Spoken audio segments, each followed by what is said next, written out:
Hello, welcome. Nice to have you here. Nice to be able to have this opportunity to have some conversation with you. So this is New Year 2022, and we've kind of titled this conversation, What's in it for you, 2022? So usually people about this time of the year create resolutions, all New Year's resolutions, and we have great intentions, and then we seem to promptly forget what we set in motion. But in a way, that's no different than how we live our lives. If you noticed, we have great intentions. Oh, I'd like to do this. This is going to be really great, and we're going to have a good time. And out of sight, out of mind quite often happens in that space.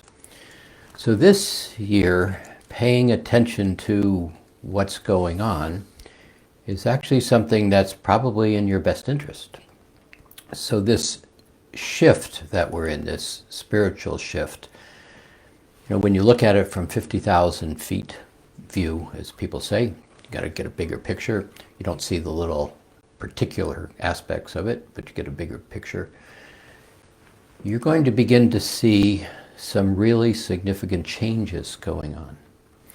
But then when you kind of zoom down into the moment and you start to take a look at what's going on, many times you forget to pay attention to that larger picture. So what I'd like to do in this session is kind of talk through some things, but basically reframe. Reframe is a great tool to play with psychologically, mentally. Is it gives you permission to have put something in place and then pause and look at it and then have the capacity to step back, readjust it, move it around differently, approach it from a different angle, reframing. But a lot of us don't understand that ability. It's an ability that's very available to everybody, but quite often I get into what I've done and I don't know how to get out of it, so I just keep going with what I've done. Another way of saying that is if you always do what you've always done, you have a tendency to always get what you've always got. This period of time that we're playing in is all about change. It's all about reframing, reconstructing, realigning, reworking, remembering who we are and how we play this game. So starting back in 2021, let's go back a year, there was something that happened. We all know coronavirus. It was a massive interruption. And when you look at it from 50,000 feet, it was quite a great opportunity to begin to reframe. It's like I have this life. How many people don't like my job? I don't like how my relationship is structuring. I don't like. I'm frustrated, I'm stuck. How many times have you either said that or have heard that in the 2018, 2019, 2020? But here comes coronavirus, massive disruptor. It basically creates an opportunity to reframe how everything that we were doing that many people were frustrated in, and many things that simply weren't working. They weren't working. Our tendency has been to create and keep doing the same thing. And so when you look at that from the standpoint of world economics, geopolitics, the nature of how money works or doesn't work,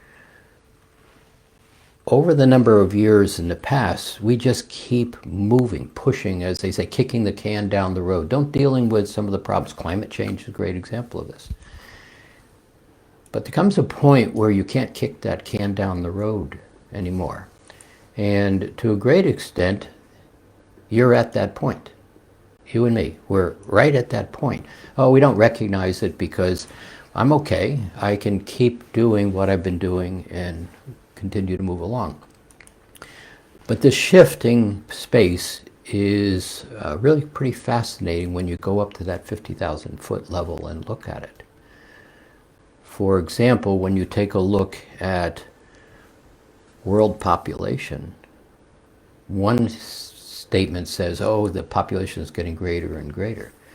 But if you step back and look a little bit deeper, you realize that there's a number of splits in the population. And one of those splits is what's called the baby boomers, those that were born from about 1945 to 1960 period of time.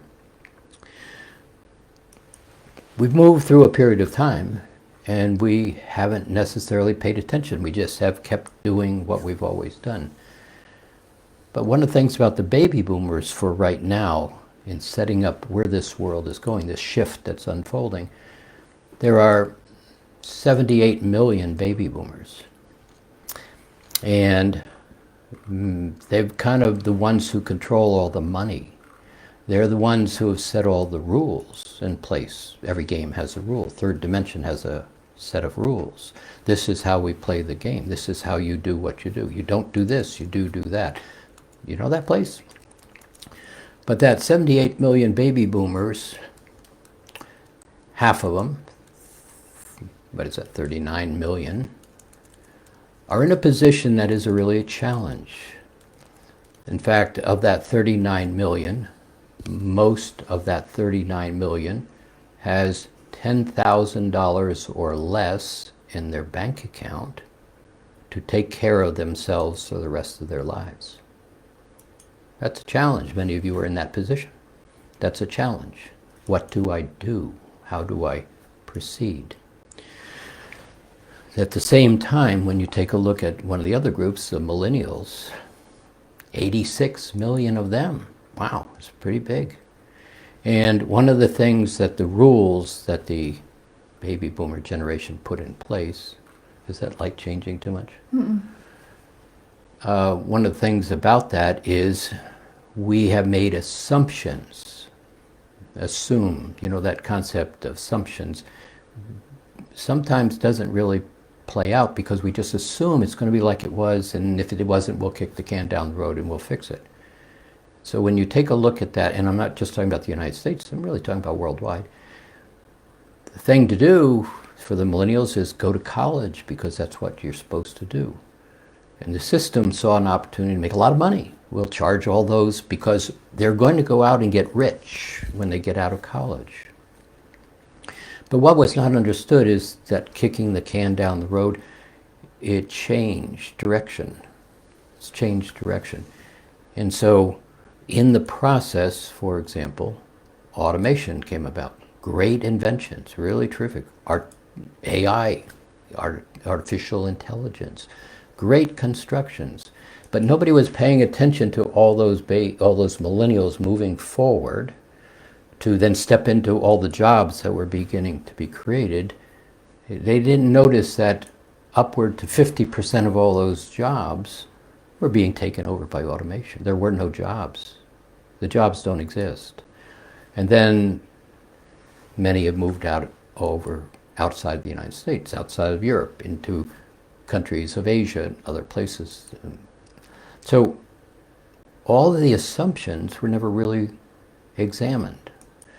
And so we find ourselves here at a point where that coronavirus happened and everybody goes on pause, steps back, takes a look at what's going on.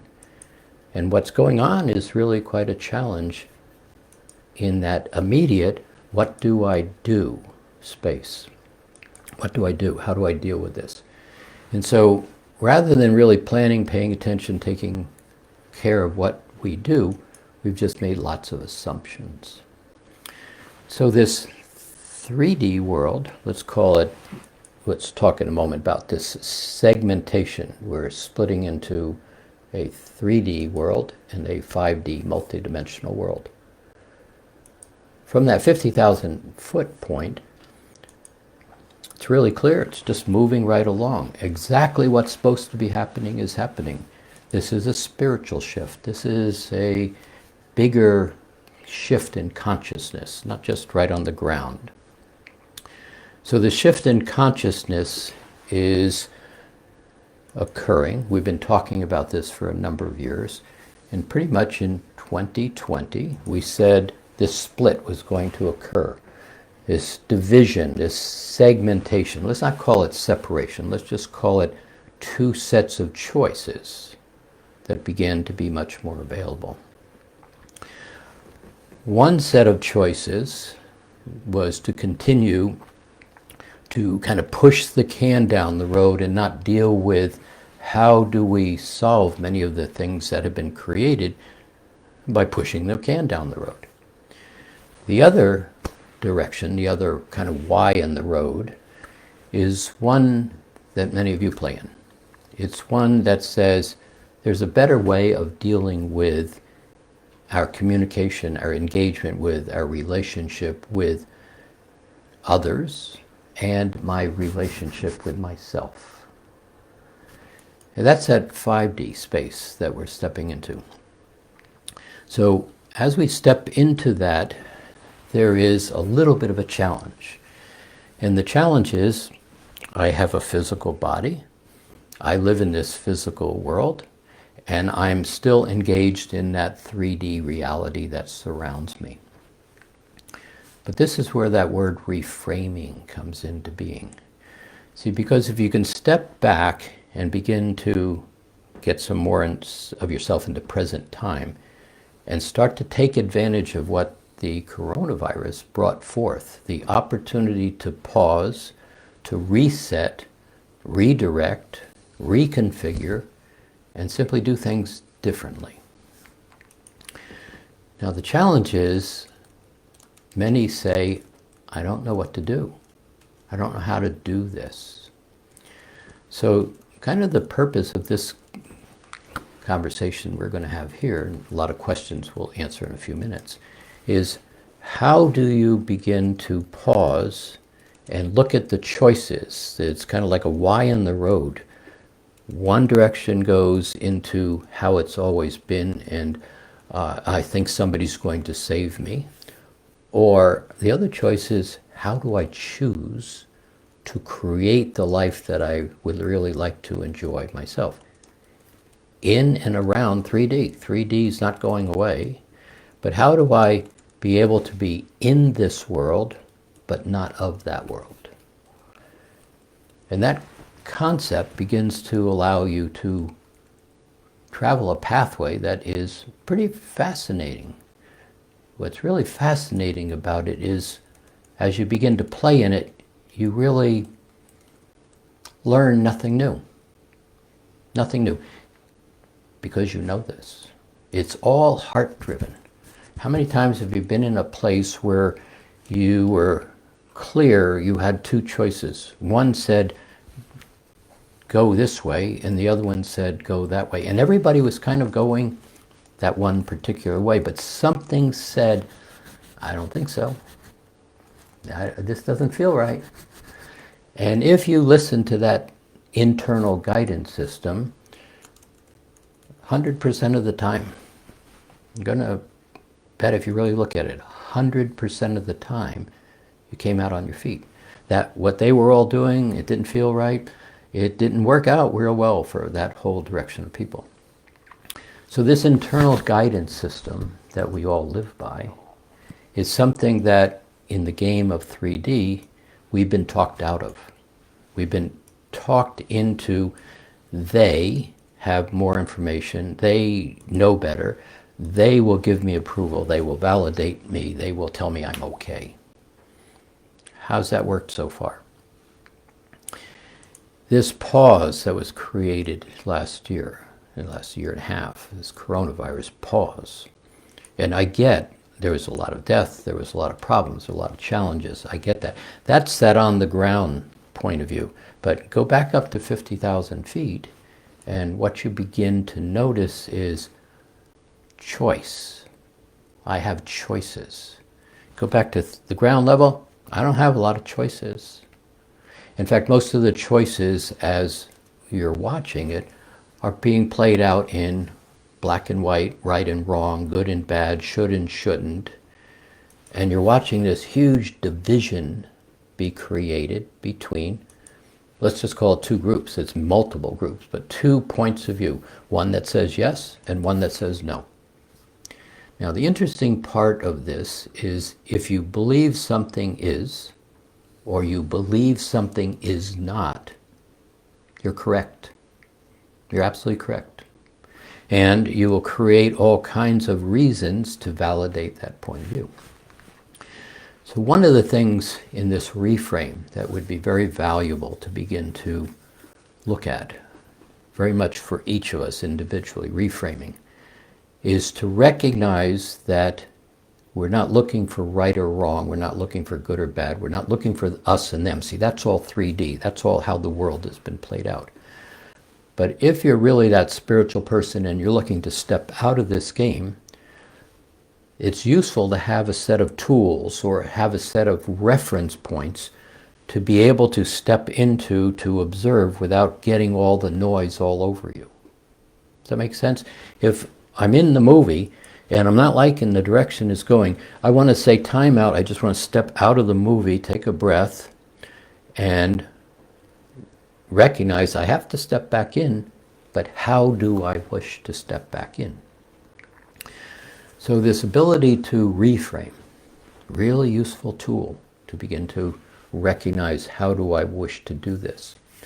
So for the purpose of this next few minutes, and then we'll take a lot of questions, is I'm going to ask you to make a couple of assumptions.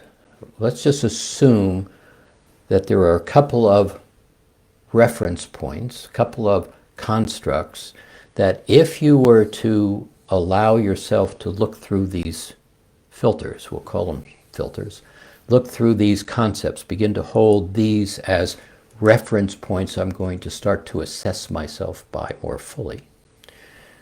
And I'm going to consider whether I get different outcomes if I do these things that I'm going to look at. So the first one that everybody knows, at least they believe they know, is this thing called the law of attraction. So for my reference point, law of attraction, flawless.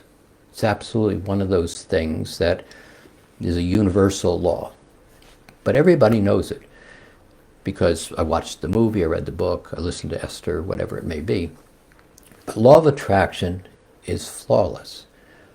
What you put your attention on, the universe says, will provide for you. So if you hold your attention on an X, the universe, will make sure the X unfolds in your reality. Now, if you just pause and allow that literally, that'd be pretty cool. You mean, if I just hold my attention there, this is what's going to happen. Yeah. So let's just assume for the moment that that's accurate. And the other piece is, if I believe something is, or I believe something is not, that's accurate. Okay? Now, how do you think?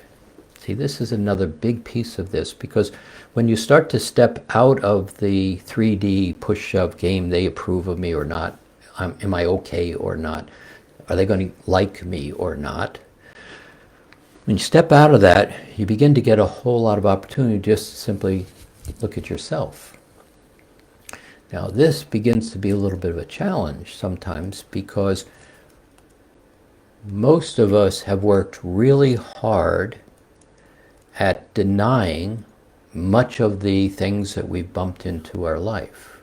And if you pay attention to it, most of the things we bumped into in our life kind of happened in a specific way. If you can really step out and look at this, it's I as a little kid was trying to figure this out.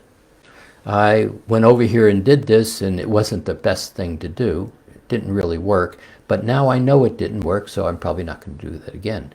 That was until the big person stepped into the game. Big person, what are you doing? You're stupid. That's wrong. What's the matter with you? You're never going to succeed, etc., etc. Do you know that? And so what happens is right when we were at a really critical point of recognizing what works for me and what doesn't work, what that internal guidance system says is appropriate and inappropriate, somebody else jumped into the middle and made it really clear, there's something wrong with you. You're not okay. We don't do that. You're bad. So now I had my decision actually made for me. But what happens is in that decision making, I didn't feel really good about that. I didn't like that. I didn't like being scolded, yelled at, hit, punished, etc. And I can only hold on to that for so long and I make a decision I'm not okay. And then I don't like that, so I stick it in my backpack and I deny it. I forget it. I avoid it. But in fact, where is my attention point? That law of attraction. I'm not okay. I don't want to look at it, but I'm not okay. As we begin to go into this division, this segmentation, one of the things that is happening, this huge opportunity of coronavirus in the last year, allowing me to reset, realign, reframe myself. If you can begin to get to a place where you find that little platform, you step out of the movie, and you can set yourself up from the standpoint of recognizing I'm holding a lot of beliefs about myself, mostly I'm not okay, that are inaccurate. They're simply not true. But because mom, dad, teacher, minister said so, therefore I must be not okay. How does that feel? How do you like those? But if I pointed out to you an opportunity to laugh, to be happy, to enjoy the beautifulness of the world around you, the ability to simply like yourself, enjoy yourself, when you step into that place, you actually don't put any attention on, I'm not okay. But here's the piece that's really fascinating. As soon as you begin to be okay, all of that I'm not okay bubbles up to the surface to be released. But quite often as it bubbles up, we grab a hold of it. I thought I was done with my divorce from 25 years ago. Why are you here? And what we do is kind of grab it by the throat and then hold on to it because we don't want to deal with it anymore. It's screaming, let me go, but we're going, no, I don't like this. And then there it is to be brought you back into the 3D game again. What if you had a set of mechanisms, a set of opportunities to reframe, to relook at, to reconfigure yourself? One of those is, how are you viewing what you're looking at? Where are you viewing it from? If you're viewing it from this 50,000 foot level, it's very different than you're viewing it right from the surface. When you're right at the surface, you're in it. If you can step somewhat out of it, you have a little bit of perspective. Now it's really challenging sometimes because for the most part where I'm talking about each of us, because right here we're really not in a state of threat. For the most part, we're not on the Russia-Ukraine border where there's a potentially about to be a war. We're not in Southside Chicago where guns and murder is really a thing. That's not your threat for the most part. You're not in that kind of a threat. So if you step out a little bit further, for the most part, it's the attention I keep giving to the same thing that I've always given it to that causes me my discomfort. But this shift is moving very rapidly now. This shift in 2021 into 2022 is beginning to create two very specific things. The 3D is going to get much more challenging. At this minute, there is no war, but there will be. At this minute, climate change probably is not where you are at the point of creating fires, floods, and major disasters where you are. But it may be. And so as these next couple of years move more and more forward, and 3D digs its heels in to kick the can down the road in politics and economics and all of those things, 3D is going to get challenging and there's going to be ripples. But you have a choice to basically begin to step out of that space and recognize the other half of the experience that's being created is massive opportunity, ease. In this space, when you can begin to get to a point where you're right in present time right now and not holding your attention on I'm not okay, you're going to find that so much of what has been put into the backpack just begins to release. You're not even going to recognize it releasing. You're not even going to experience it. See, because you're not okay is basically somebody else's idea. It was never your idea. I didn't go out and say I'm not okay. But right here you could argue, well, you don't know me. Well, it's the picture behind the picture. How did you conclude you were not okay? Whatever that means.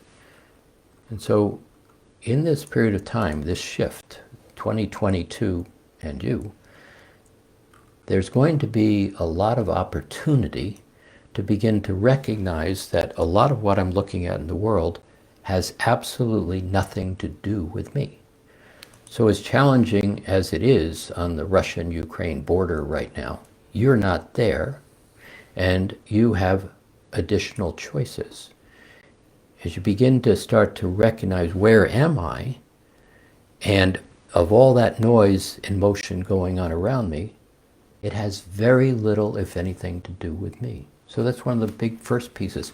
Recognizing I'm right here, and all that politics, all that economics, being general, have nothing to do with me.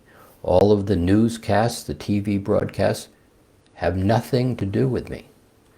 So when you can start to basically, let's just talk about this one one tool in Mastering Alchemy, stay on my side of the rose, begin to create a point of delineation. The edge of my aura to me is me, and everything on the other side is theater. A whole different opportunity to reframe and look at how you navigate becomes available. But the part that's so fascinating is the opportunity. It's just changing. The ability to start to recognize most of what I've been looking at has nothing to do with me. And what I put my attention on has everything to do with me. And so this opportunity to begin to notice some really amazing things to enjoy yourself with, educate yourself with, participate in, is very much becoming available. So the question is, as always, how do you choose? And this concept of choice is one of those things that is becoming much more available to you if you can just step back, take a breath, and ask the question, what are my choices? How can I begin to choose? I think you can find something rather significant, rather significantly different than how you perceive that question, how do I choose, from your past. So I just wanted to set up some of these divisions and choices because it's all about you, 100% about you. So let me stop there because I know there's a lot of questions that kind of talk about all this. So let me turn this over to Roxanne and let her explain how this is going to work. Hello everybody, Happy New Year, Happy 2022, here we are. Wow, 2021 went by so quickly. If you want to ask your question, we have Mary with us today, she's helping out. If you want to ask your question, type it there in the chat room and she'll copy and paste it and give it to me and I can ask it for you. And let us know if you're in a Mastering Alchemy program, level 1, 2, 3, and if you're not. And also we just want to do something special this time. We did it last month and it was really, really successful. A lot of people took advantage of it. While this Facebook Live is playing, Mary is going to post a coupon code, a discount code for level 1. And so you can give that to a friend if you like. If you haven't taken level 1, you can save $30. Wow. Yeah. So Jim, this comment and question is from James in Holland. And James is in level 1. COVID was actually a blessing for me. Because of the lockdown, I found you and I began to reprioritize my life. I've begun my very own, very successful business and I feel so aligned. Could you talk about how to take my business up a bit? Yeah, this is one of the really interesting things. When you listen to statistics, it's all of a sudden the unemployment rate is going down and there's a massive amount of jobs to be filled. So like, how did that happen? Where are all these people that were used to have jobs? A great many of them are starting their own businesses, so good for you in that context. So I'm going to focus completely on these tools and these opportunities to change, to address the question. So these tools in level 1, they basically allow you to begin to recognize quite what I've always known. I've always known there was always more. I always have known there was happiness. I've always known there was well-being. I just haven't necessarily been living it, but I've always known it. Right here in this internal guidance system, I've known it. These tools, just stay on your side of the rows, begin to build a platform of words. Words are vibrations that allow me to identify myself from a different frame of reference. So words like certain and capable and gracious, kind, they aren't rational mind words only. They aren't words just to be spoken. But if you close your eyes and you say to yourself, what does certainty feel like? And you just quietly allow yourself to feel it. What does graciousness feel like? What does happy feel like? What you begin to do is recognize this alignment in the heart that's always been who you are. Those are heart words. Those are your words. But what happens is we've moved away from them. So when you begin to practice the feeling of selected words and then choose to walk around in one of those words, begin to communicate from one of those points of reference, your whole dynamic begins to change. You begin to become magnetic in such a way to what you put your attention on is what you start to attract to you. And so in the context of employment, what do you want? And then ask the question if that's, or let me say it another way, I would like my business to be successful. What does it take to make my business successful? See it successful and then begin to back to the point where I am right now. What do I need to do now to get to the next place, to do now to get to the next place? And if you can look at it from that point of view, pretty much the answers arrive right where the questions are asked. So see if that works. Another thing, James, is when Jim and I first started doing this work together as a business, we actually had a brick and mortar. We had an institute in Northern California, and every 6 weeks or so we would do a public event. We'd invite the public into the institute and do some work with them, share these tools. And we did this with a group of our students, maybe 20, 30 students at the time. And what we did before every one of these public events is we would set the energy. Yeah. And what we would do, and it's very kindergarten and it may sound silly, but here we are and it worked. What we would do is a number of things. We would put a bubble machine on the top of the building and we would turn it on and make all these bubbles go out 5, 10, 15 miles around the institute. And in each of those bubbles there would be a hello. And it's not just a regular hello, like, how you doing, guy? It's more like, hello, I see how great you are. And we would just imagine these bubbles going 15 miles around the institute and bopping people on the heads and breaking open with this great spiritual hello. I know, very silly. And then another thing we used to do is we would play with these, James, and see if it works. We would create a yellow brick road from the front door of the institute, and we would wind it all the way around through the streets of the city and miles around, welcoming people into the door.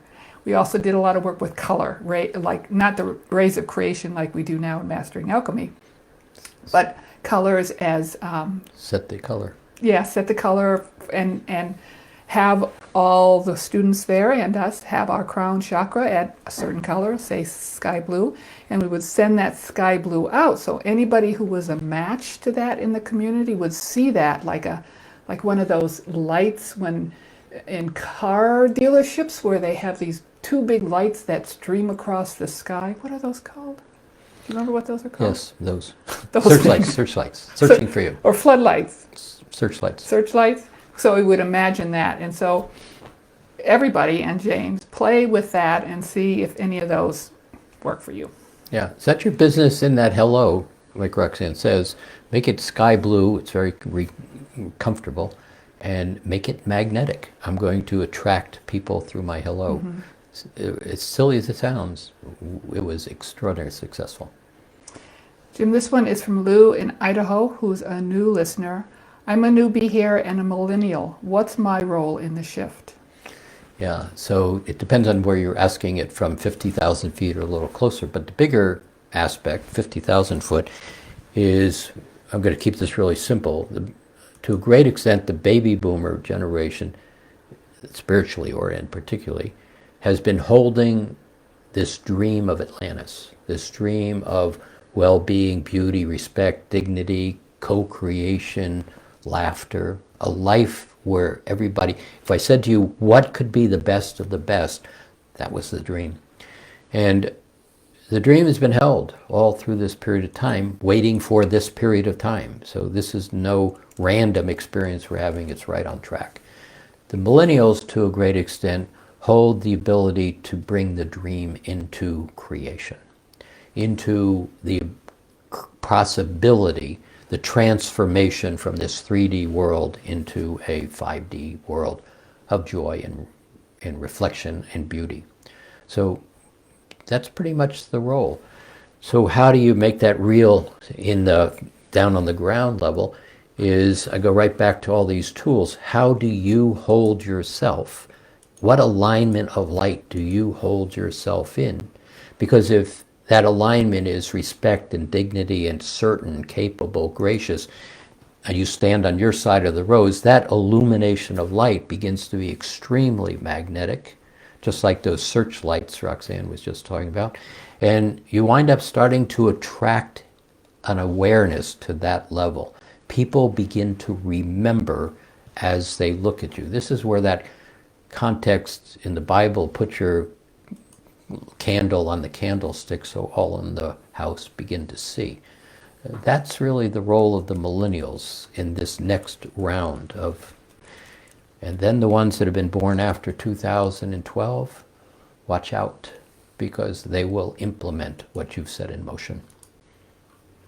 Jim, here is a comment comment from Mary Bell in New York City. She's in level 1.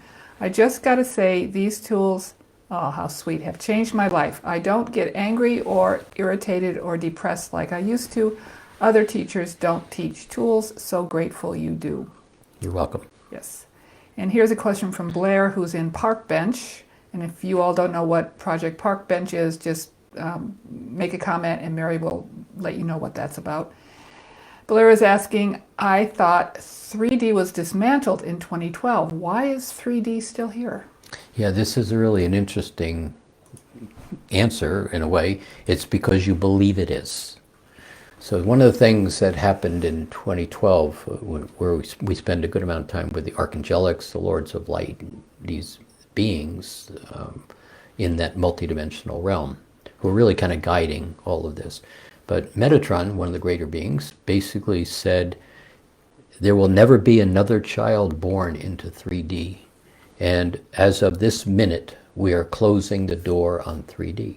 3D no longer is available and no longer exists.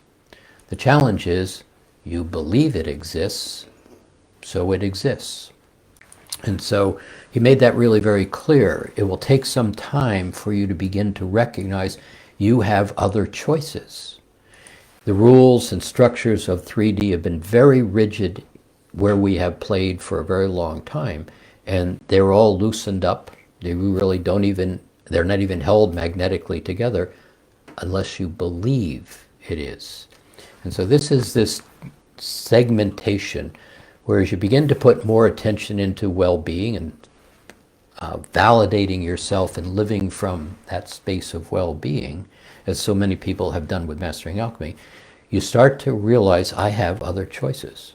And pretty quickly you start to realize I'm in this world, but I'm not of that world.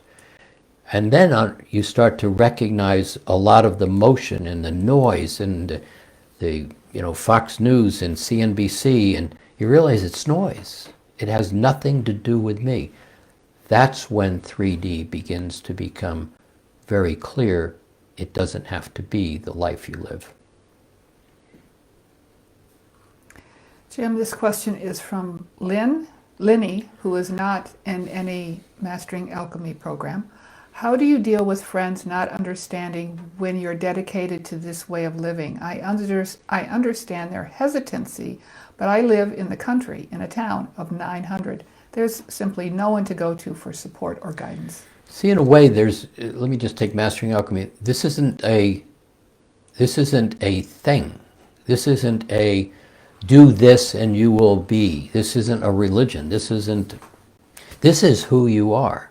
So what if there's no reason to sell something? You stay on your side of the road. You're grounded. You begin to have a clear recognition of I'm okay in life because you're lining up with words like certain and gracious and happy. You begin to live a smile and a sense of beauty. There's no sale there. There's no need to simply tell people what this is. There's no reason, I say to the people in Mastering Alchemy, don't sell Mastering Alchemy, be Mastering Alchemy. Just simply be that light. The ability to recognize using all these tools and beginning to remember who you are is in conversations about politics, for example, the yes or no side of it. Just simply say, wow, that's really interesting. Thanks for sharing that with me. Walk on. There's no reason to engage with these charged positions, and there's no reason to defend yourself. What happens is it's just being that alignment, and where there's an opportunity when somebody says, gee, you look so bright and you're so much happier than you used to be, what did you do? You say, I've learned how to kind of ground all those emotions out. I've learned how to kind of create this point of reference that says, that's the world over there that I'm not interested in being in, and I'm really enjoying myself. Nothing more has to be said. And pretty soon you find that you're starting to shift the community you're in because people are feeling more comfortable to themselves, and they start to recognize, I don't have to be in the noise. I could just simply have a nice cup of coffee, a cup of tea with you in the morning and talk about how nice your garden is looking these days. Move to the things that hold well-being and just simply find neutral. One of the really great tools of the word neutral, simply step on the gas, everything works. However, nothing goes into motion. Oh, thank you very much. Interesting what you just said. Neutral, not resistance. Just let it pass. So this is a reframing that I mentioned earlier. How do I begin to reframe how I look at and experience the world? Not complicated and very available with this shift. Jim, here's an example of what you just said. So Jim and I live in a neighborhood with Really? a lot of 3D people. And consequently, we don't get very far in conversation with them. And there's a gym nearby. And so many of these neighbors go to the same gym I go to. And I take a dance class there. And after the dance class, I thought, well, I'm just going to hang out with these women for a little bit and socialize. Try this new thing, how to socialize in 3D. And so many times I'll be sitting there very quietly and they're talking. And the one example is they started body shaming other women. And I had no comment. And then at one point I found this, I was in neutral, I was amused. And at the perfect point, I said something. I said, that must feel really uncomfortable for this person. And they all stopped. And it was like they never considered what it would be like in that body at all. And then I said, you never know where a person is coming from or what their path is. And it's like a light bulb went off. Yeah. So it's you staying certain and neutral and observing in every situation and being that light, that candle on the candlestick. Yeah, and there's this whole aspect of, there's a concept. 1 and 1 is 3. And if you can think about it from the standpoint where you've got yes and no arguments going on all the time, The yes is correct and the no is correct from their position. So rather than judging which is right or wrong, how can you step back and basically elevate the circumstance so that a new answer begins to be achieved and both parties pretty much get what they want? Very possible, but not in 3D. 3D is all about confrontation, good, bad, right, wrong. But 1 and 1 is 3 allows you to do what Roxanne just said, take it to a higher road, and all of a sudden people begin to have a moment of consideration they never had before. Jim, here's a question from Ren. What is your advice for living with a partner that still believes in 3D while I don't believe in it anymore? Well, let's put it in perspective. 3D is real and 3D exists from the standpoint of I believe it does, as I said earlier. So what do you really want? Do you really want to argue about politics in your household? Do you really want to have those kind of battles all the time? Or do you really want to step back and say, what are we all about? What do we want for us? How do we want to live our life? What is important in our life? Just me and you, what is important here? What will happen is as you begin to play with these different tools and start to recognize all the choices you have that are so different than 3D, and they all direct you to happy. Happy, I feel comfortable, I'm a lot lighter, I don't need to argue all the time. As you begin to get into that place, one of the things that happens is it takes two to play a game. And you're not being mean to the other person, you're simply saying, you know, I get really uncomfortable when we talk about these things and all the emotions that they bring up. And I would rather just not talk about this. I'm not denying it, I just don't find that talking about that politic has anything to do with who you and I are living our lives. And so you begin to approach it from the standpoint where you don't engage with it. What happens is it takes two to play a game, so the game starts to change. But at the same time as you're beginning to hold more of that level of light and finding happy and certain and capable, you begin to find that that person begins to be attracted to that aspect of you that is who they are. Because you're in relationship because I like you because you're like me. And so if you start to elevate this level of light that you hold, you don't have to sell it, you just have to enjoy it, they will begin to shift around quite often to that place where you are beginning to find yourself. Jim, here's a question from Maddie in Spain. How important is the color of the rose? I find it such a wonderful tool also to take unbalances out of the body. Yet the roses I'm enjoying are a light rose, red, and apricot or yellow. They're never red. Perfect. Enjoy them. There's no the answer to any of this. There's what makes you feel comfortable with what you're doing in that alignment. So for the standpoint of many who don't know what we're talking about, this concept of a rose is, in the first case, is simply a reference point. It has a lot more meaning than that, but reference point. And so the first application of this rose is to basically stick your arm straight out in front of you and turn your palm towards you. That's where the edge of your aura, your energy field, pretty much exists, plus or minus a couple of inches. If you create this mental image of a rose and you put it right on that edge of the, right where your palm is, and you pull your attention to this side, I'm on my side, and if you begin to create this as a point of delineation where this is me and that's Shakespeare's theater to entertain me, and you begin to look at the world from your side of the rose, you all of a sudden realize I don't have to engage in a lot of this. All that emotion that's over there, it has nothing to do with me. If I basically put this up not as a protection mechanism, but just simply, this is me, you're going to start to find a lot of those feelings that you feel, you're not feeling them anymore because they're not your feelings. So that's one application of the rose. The other application is create this rose and begin to allow it to be a tool. So I'm using this rose to take out that thought. So that person just glanced at me and I felt uncomfortable, I'm going to put that person's in a rose. I'm going to explode the rose. It's not a It's simply, I'm going to take the energy and release it from my space. Really simple, ridiculously simple tool, enormously effective when you start to say, I don't want to carry this around. Put that energy in a rose, explode it. So very simple, but very effective.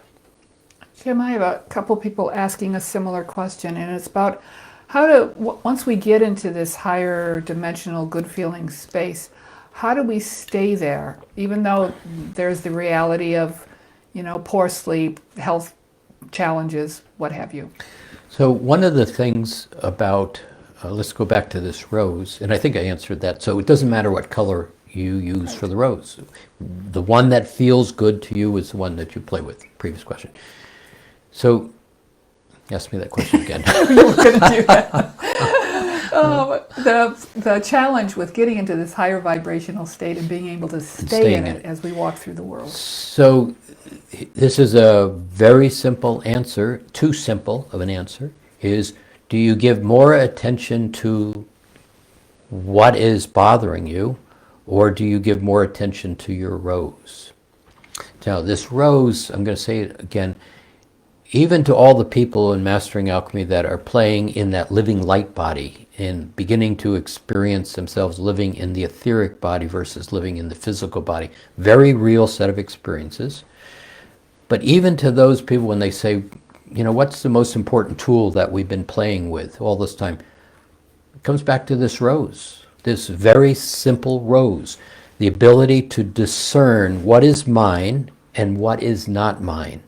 And so the way you take that to this question is, are you giving more attention to what I don't want versus giving the attention to this rose working on my behalf to allow me to not to get engulfed in what I don't want?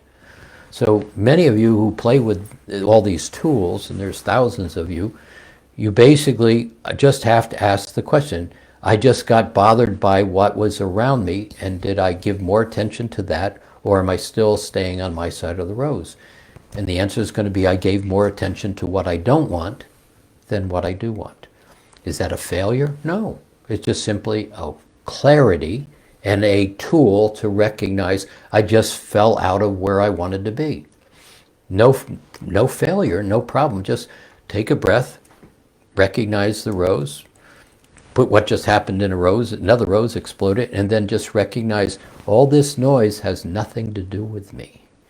And it begins to be much more clear as you play with this rose that virtually everything I've been giving attention to has nothing to do with me. Jim, this one is from Amy, who's in level 3, and I'm paraphrasing. Are we all healers? Most of my Mastering Alchemy classmates wear the word healer, but I don't feel that yet. Your career has spanned government, business, and the spiritual world. How did you show up? So this word healer is actually a level of compassion that a person has for everything else around them in the world.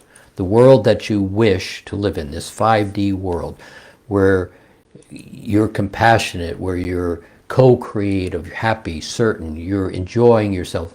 Words like trust don't even exist in 5D because there's nothing that you distrust. So how do you kind of really hold this space is just being in this space.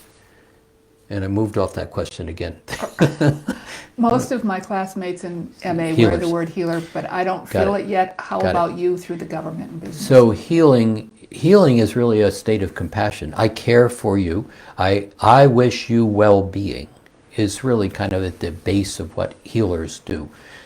There's another part of healers where I don't want to deal with my stuff, so I'm going to fix you and your stuff. And there's a lot of spiritual people that say, well, my job is a healer. My job is to fix the world and fix the animals and fix the elementals and the trees, and then I'll take care of myself. Wrong. Completely backwards. If you can't give to yourself, You really have nothing to give to anybody else in a healing or a state of well-being. So healing, too, in the positive sense of it, is basically this internal guidance system and you having compassion for and wishing well-being to others. But it's about you 100% giving to yourself, then 100% being of service to others. And an interesting thing, Jim, that I've noticed about healers, people who proclaim I'm a healer, is to be a healer you have to have healees. And so the healers that I've observed over the years surround themselves with people who are broken. Yeah. Next question. Yeah, really right. This is from Christina. Is there a method of consciously expanding time to create the space we need? I'm feeling rather squeezed and struggling to, quote, find time. So the answer is yes. Time is not a fixed concept. Time is an application. Time is expandable and time is contractible. Present time has 4 or 5 different configurations to it. So that's a big mouthful in itself. So how do I play with it? The only way you are able to really maneuver and work with time is by being in present time. Being right here, right now, and recognizing that everything comes to you. Now that's a big mouthful. Everything comes to you. Because our whole mindset, our whole training as a human being has been go to the world and have the world approve of you, appreciate you, like you, give you permission to. The world is how you manage yourself, what they think of you. That's 3D. In this space, when you start to be very capable of being compassionate and considerate and observing the world, but recognizing I don't have to go to the world to get my validation. I'm okay. In that place, the ability to start to recognize how to squeeze time or how to expand time actually becomes very available. But it's from that space that you begin to understand how to make time work. Something also happens in this space, and a lot of people who are playing in level 2 and going into level 3 have moved their awareness to a place where this will make sense. I'm in present time, I'm the center of my sphere of light.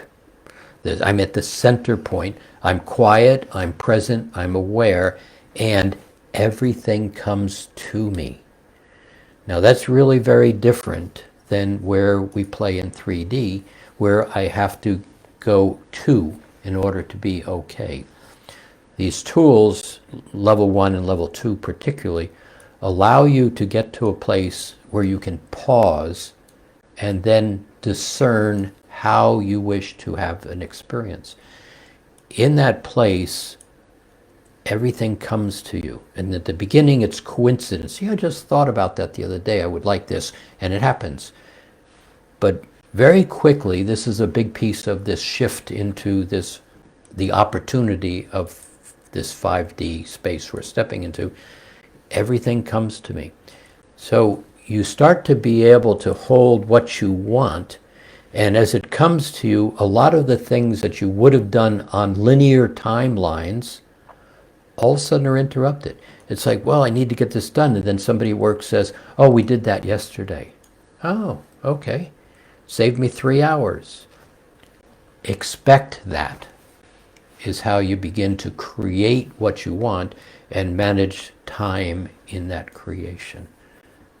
But it really takes that sense of yourself, that platform of words, staying on your side of the rows, grounded in the center of your head, being able to observe from behind your eyes, being in that sacred heart space and liking yourself. That's the prerequisite. It's not hard, but it does have conflict because, no, you don't understand. I'm not okay, you say. What I did was not okay. All that stuff in my backpack. It's not yours. It's not yours. So Try this out, level 1 and 2. You'll start to understand that time space. Jim, this one is from Frankie, who would like to know the distinction between loneliness and experiencing being on your own, where we could come together in another level. Loneliness on your own. So one of the things that happens to a person on this path, whether it's called Mastering Alchemy or called something else, but the path is about you knowing you. It's the same path. What happens is, as you begin to identify the edge of my aura to me is me, as you begin to recognize I'm in present time, I'm beginning to be aware, I'm quiet, I'm no longer as reactionary as I used to be. I'm able to observe and then choose an action rather than shoot, ready, aim, and then apologize for it or be in guilt. As you begin to have that sense of awareness, a couple of things happen. You start to lose a lot of your reference points, the things that you were supposed to do to be a good citizen or a good person or a good husband, a good wife, whatever it may be. I'm supposed to do this. When you start to recognize that a lot of the supposed to isn't really all about you, and you begin to recognize that I don't really enjoy the people that I used to hang out with, for example, because I had nothing else to do, you begin to create a space where you're much more quiet, but you're also not as engaged. And so some people will call that lonely or bored. Actually, it's not bored, but I'm not engaged. This space that most of you are playing in, your spiritual space, has a sense of loneliness to it. Because I am no longer doing all that moving around and all of that motion and all of that panic and all that argument, and I'm moving to a place that's much quieter. One of the things that we've talked about a lot over the last year particularly is these shifts, these waves of light that are providing a lot, one whole octave raise in terms of your consciousness. That has taken place over the last 6 months. What's happened since the last solstice, a couple weeks ago, moving forward, is all of that octave is beginning to be anchored. One of the things that I'm aware of is that space where people have said, I'm lonely, particularly if you're playing in getting rid of all the baggage and starting to know yourself. That's going to start to change. This sense of community is in the process of being anchored. This 5D community. I can't tell you what that's going to exactly look like. I have a good glimpse of it in terms of what Mastering Alchemy community is going to look like, because Mastering Alchemy has never been set up as a community. It's been set up as tools and skills and enhanced abilities for you as an individual to know yourself. But that community sense in Mastering Alchemy is about to be launched. But worldwide, everybody who is on the spiritual path are going to start to get an answer to that loneliness, I believe, from where we're looking. Hope that's helpful. Jim, this one is from Barbara. She's thinking about the difference between the word discerning, knowing, and judgment. And she's asking, is one of these from the heart? So discerning is very much from the heart. And so how do you discern? I've got to get quiet, present, aware, very much in present time, and just ask the question. In fact, you ask the question of this internal guidance system. Is this appropriate or not appropriate for me? It's really it's almost like a pendulum. It's almost, it's that yes or no type of, but the answer is always correct in that internal guidance system. So discerning is very different than judging. Judging has an opinion. So let me step back and add a piece of information. So people ask quite often, what's the difference between feelings and emotions? And I say this often, but for here, emotions have edges. Feelings don't have edges. Emotions, judgment, anger, rage, resentment, jealousy.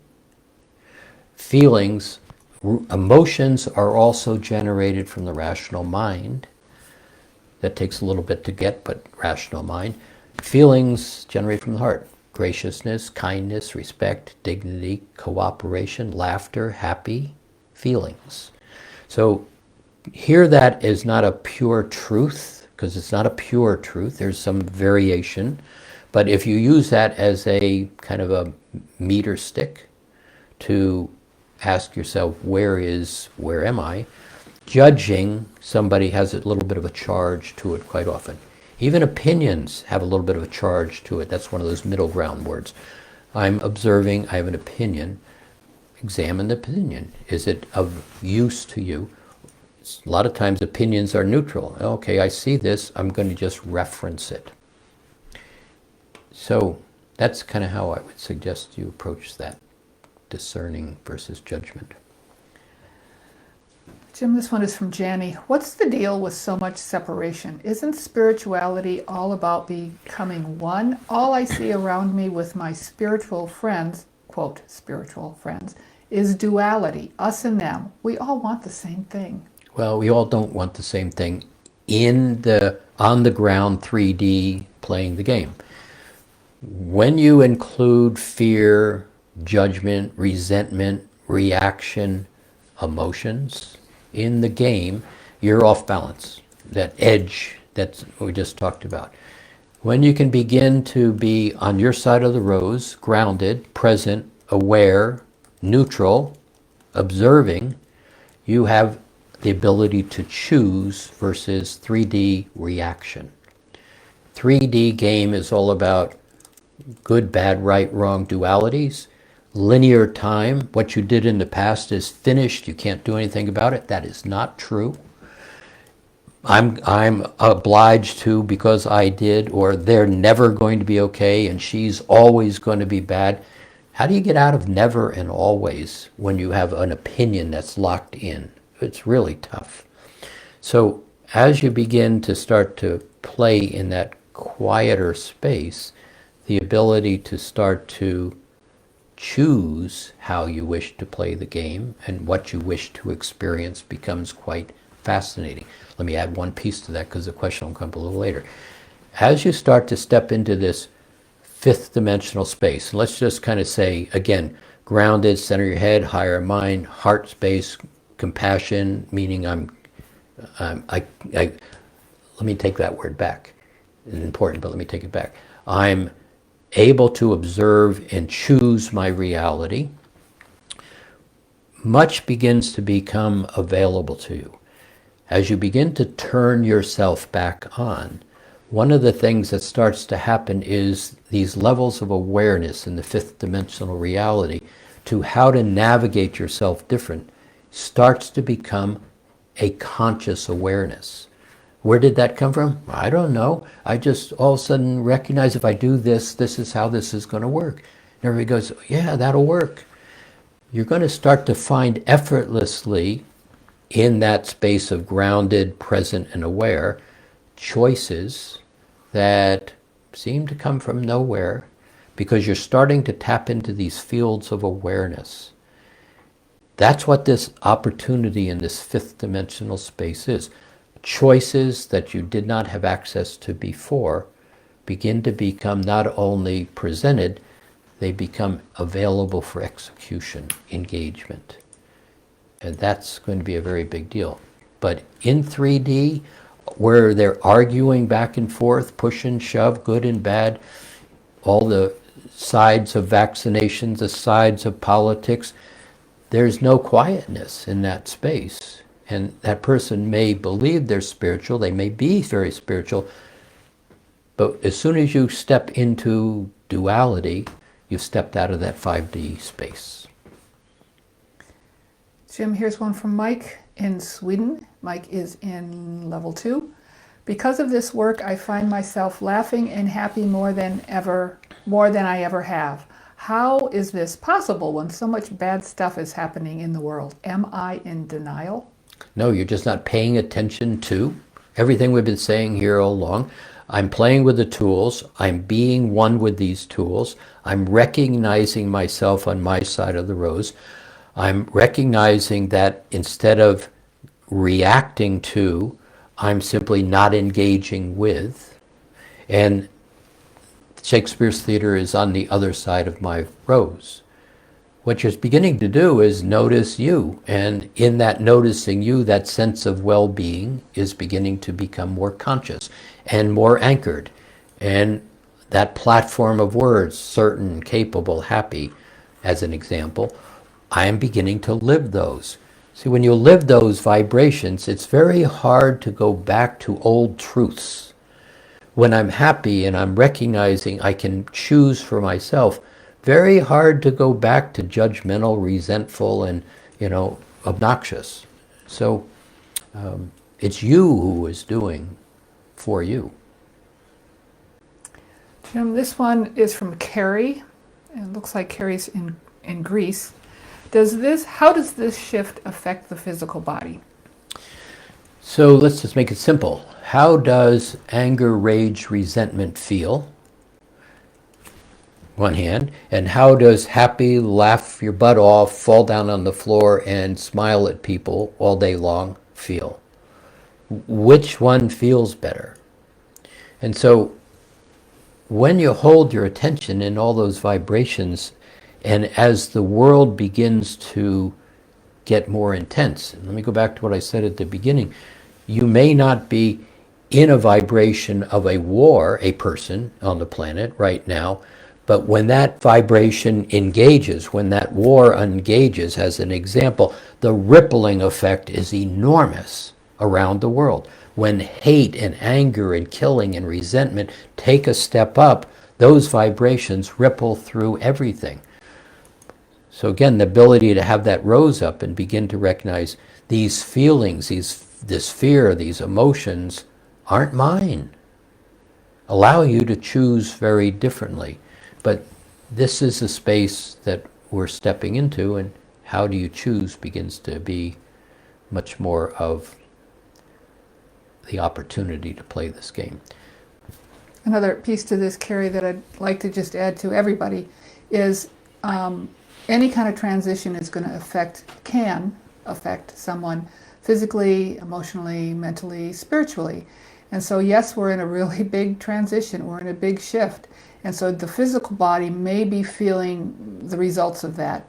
And we here in MA call that a growth period. And what it is, it's a period of time where your physical body is running to catch up with who you are as a spirit. You're taking these huge leaps to higher realms of being, but your body is dense and it can feel like it's being dragged through a wall sometimes.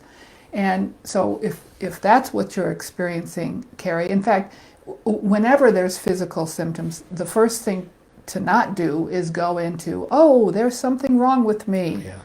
I need to get surgery. Don't go there first. In the end, you may need to do that, but first see it as just energy.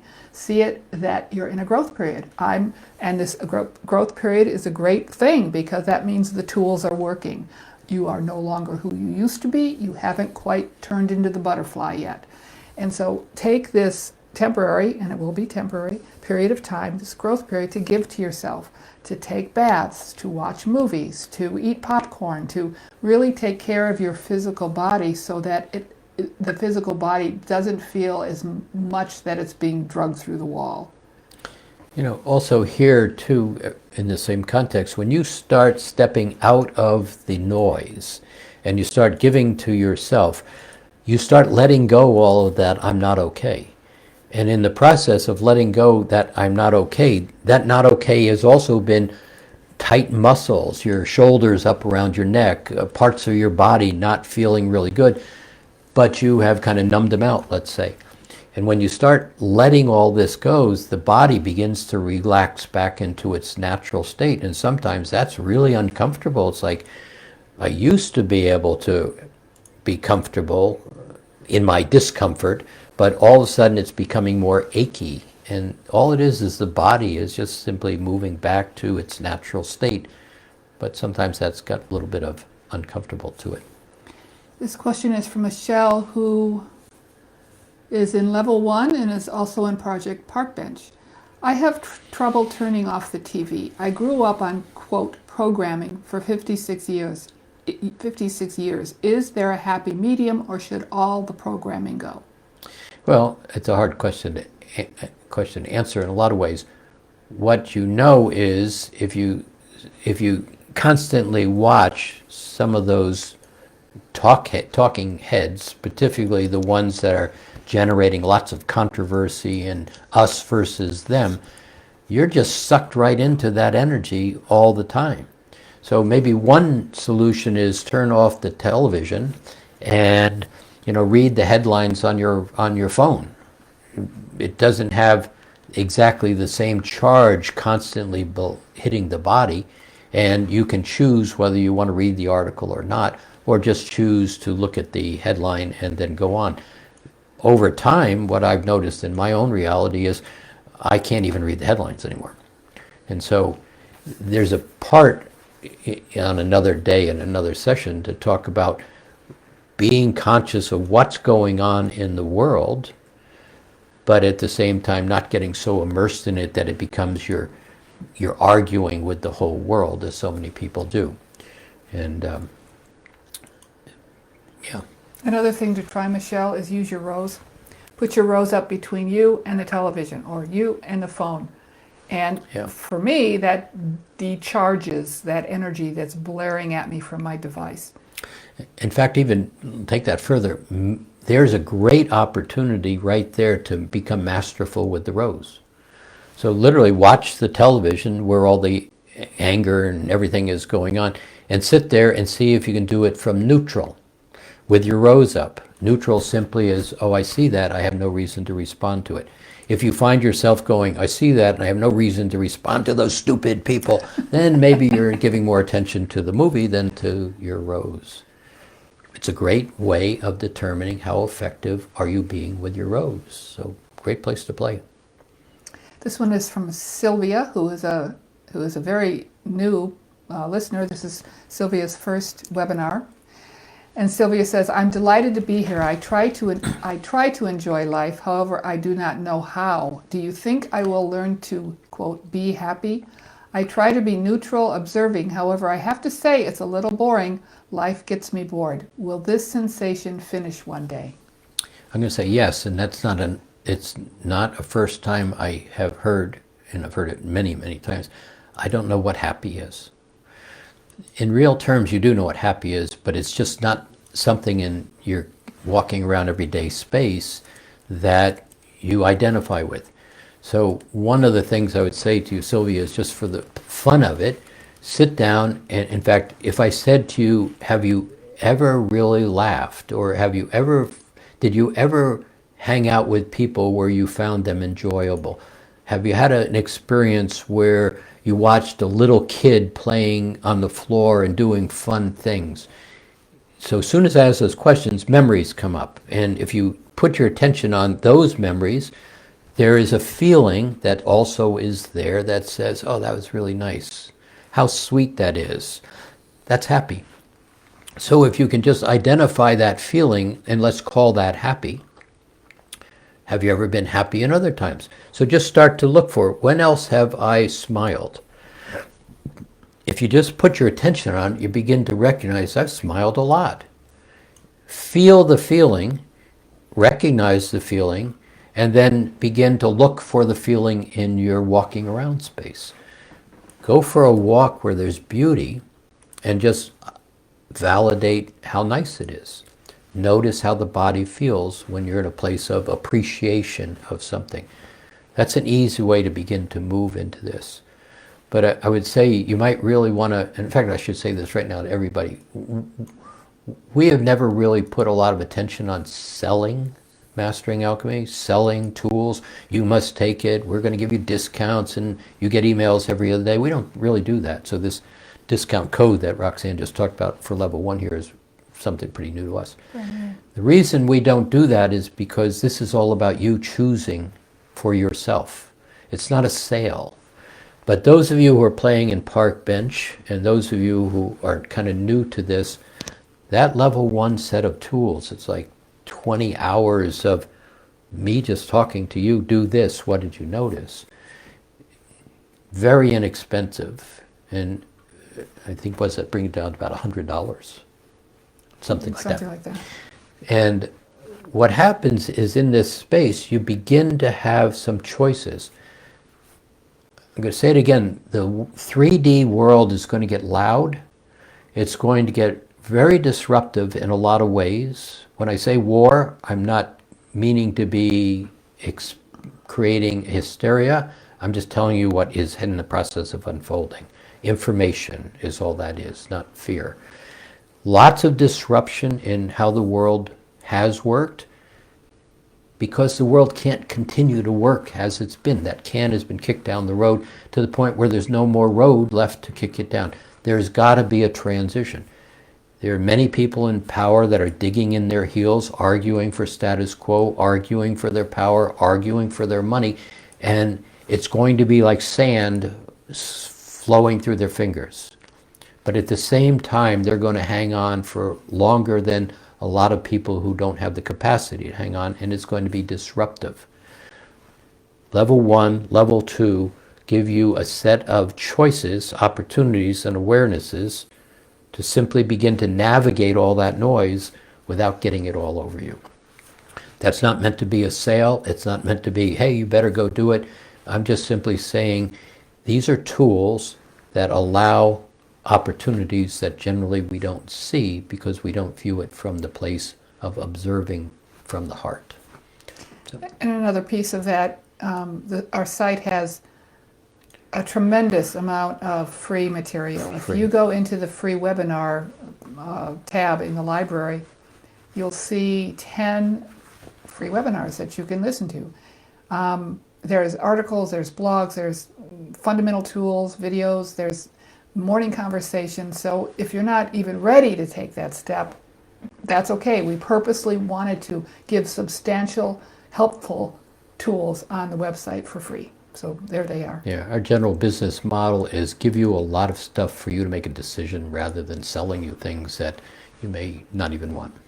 So I have a couple people asking about this Facebook Live, and so I just want to say that the way that these live events happen with Facebook is that as soon as we're finished, it's almost immediately available on the MA Facebook page.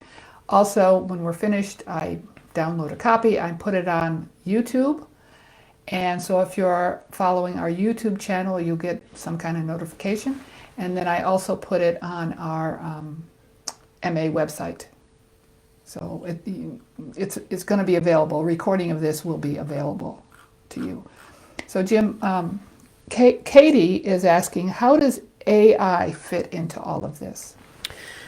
So artificial intelligence is a real state of the world right now. It's not something coming. It is immensely embedded into everything that we do. Artificial intelligence, machine learning is going to expand significantly. It is taking over jobs because it's so much more effective in doing things. So this aspect of jobs is going to continue to disappear in the real world. It's going to be the foundation of an entirely different reality going forward between artificial intelligence, machine learning, and something that's now being presented as the metaverse. In 10 years from now, you're going to look back at this from the same standpoint of having an iPhone in your hand versus a landline on your kitchen counter. I mean, it's a dramatic shift in how the world works. Cryptocurrencies are going to be a real experience. You're going to see money, as you understand money, 10 to 15 years from now be considerably different. That doesn't mean go buy Bitcoin. That's not the point here at all. The world is changing, and when this aspect of something called the Internet of Things is unfolding, it is going to change everything you know, from wearable clothes to, paint that generates electricity on the wall, of your house, everything is going to change. And so artificial intelligence is here to stay. There clearly is an ethical, moral discussion about artificial intelligence. When does it take over and when does it be helpful? That question has not been resolved. Artificial intelligence in the fifth dimensional space, unbelievably valuable, amazingly valuable, because there is no ethic in this fifth multidimensional space where technology exists. There is tremendous, how do I say this, information that will be coming available that is going to be mind-boggling.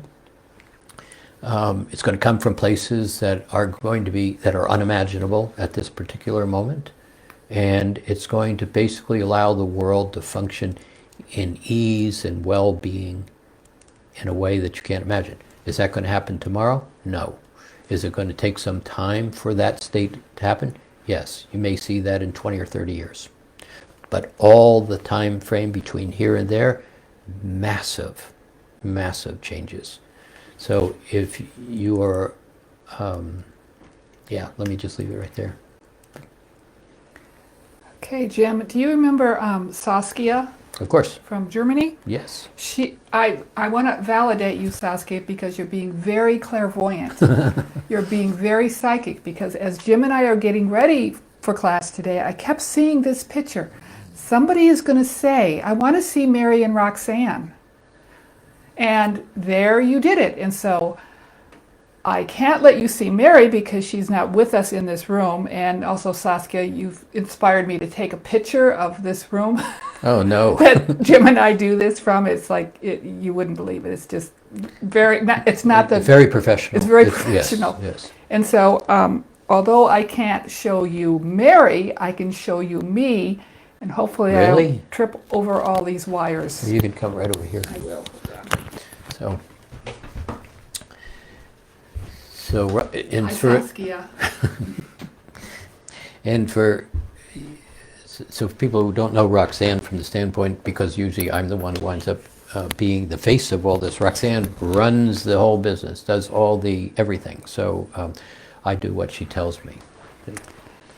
Jim, let's let this next one be the last question because it's been 90 minutes almost. This is from Hugh, who is also in Project Park Bench. Could you talk more about the new Earth and how the reality might look?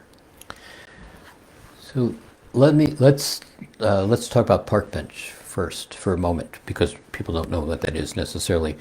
So Park Bench was a project. Just think about sitting on a park bench, just kind of gazing out into something that's beautiful, a lake, a pond, a mountainside, whatever it is, and getting quiet and just being aware, just kind of quiet in yourself and curious. In that space, happy, in that space, much is being presented to you.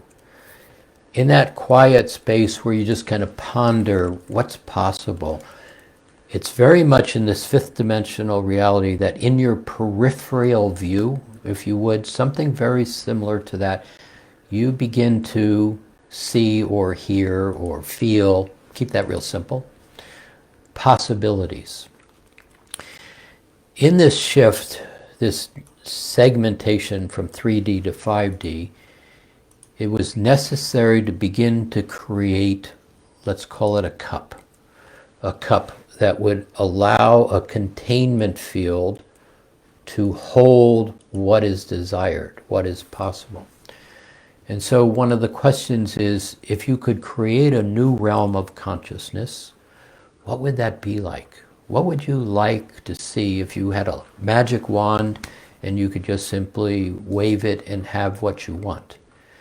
And so about 2 years ago, we started this, and there were 20 sessions. Once a month we did this, beginning to simply say, what would that cup look like? Respect, dignity, kindness, beauty, that smile from internally inside the heart, and then add all the other nice, wonderful words.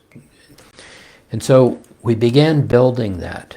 And in that space, it's a heart space. It's about remembering what you already know, creating a new realm of consciousness that would be available.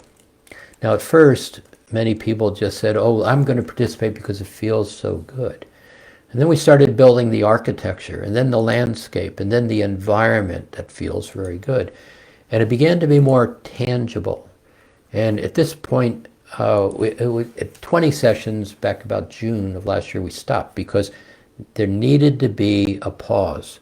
All of that was being put in place. Now, this is where your rational mind jumps in and says, oh, I'd like it to be, but you mean it was really being put in place?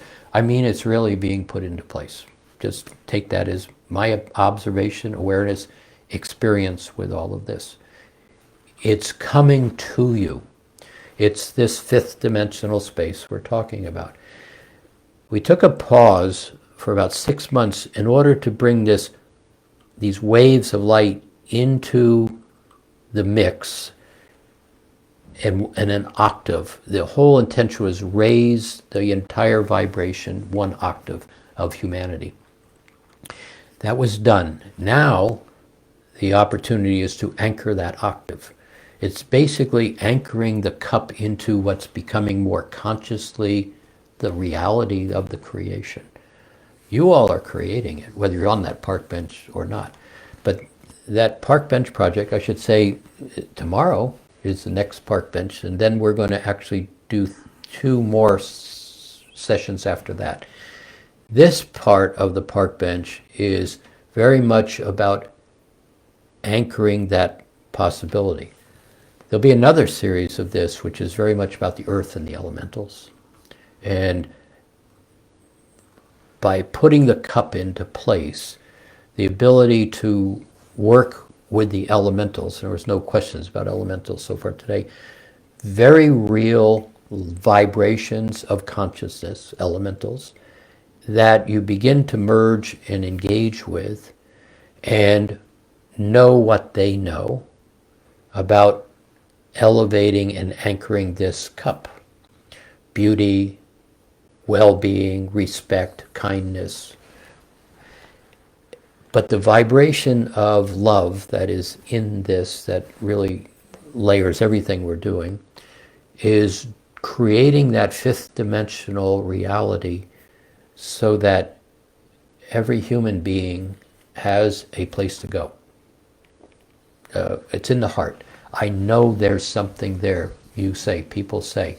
It's getting more tangible. I don't see it, but it's in these tools, my position, of Mastering Alchemy, the ability to be grounded, your side of the rose, begin to access the 8th chakra, begin to elevate the vibration of the heart, recognizing that sanctuary of the pink diamond within the heart, that aspect of love.